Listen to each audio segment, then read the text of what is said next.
Hey everyone! So today for our leveled reader read aloud, we're going to be reading Arnold Lobel, Words and Pictures Together.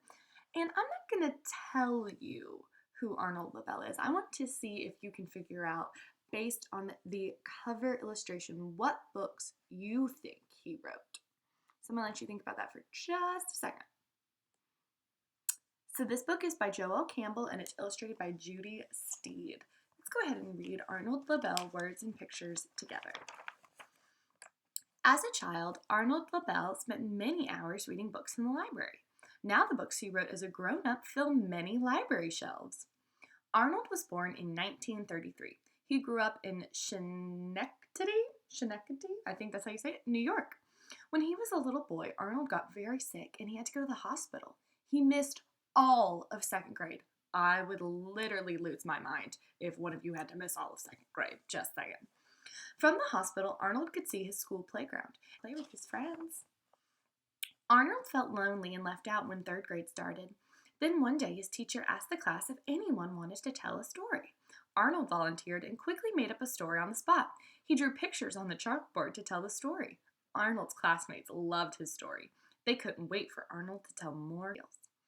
Arnold kept drawing and telling stories as he got older. He decided to study art at college. Then he met Anita Kempler. After a while, they got married. She would become a writer and illustrator of children's books, too. Arnold and Anita both worked at home on their own books. At first, Arnold didn't write stories. He drew pictures for books that other people wrote. So he originally was just an illustrator rather than an author and an illustrator. Later, Arnold began to write books too. The first book he wrote was called A Zoo for Mr. Muster. It was a funny story and had silly animal characters. He liked to go to Vermont in the summer. His children loved catching frogs and toads. They even kept some as pets. These animals gave Arnold the idea for one of his most famous books, Frog and Toad Are Friends. Have you ever read the Frog and Toad stories? They're some of my favorites. Arnold won many awards for this Frog and Toad book.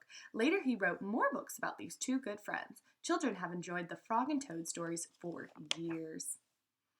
Arnold wrote and illustrated lots of other books. The stories in his books came from different ideas he had. Some came from things he remembered from his childhood.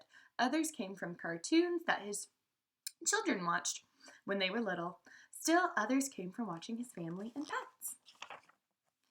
Arnold died in 1987, but his stories are still read and loved by children everywhere. Alright, I hope you guys enjoyed reading this book about the famous author Arnold Lobel. And if you guessed at the beginning that he was the author of the Frog and Toad book, so you were absolutely right.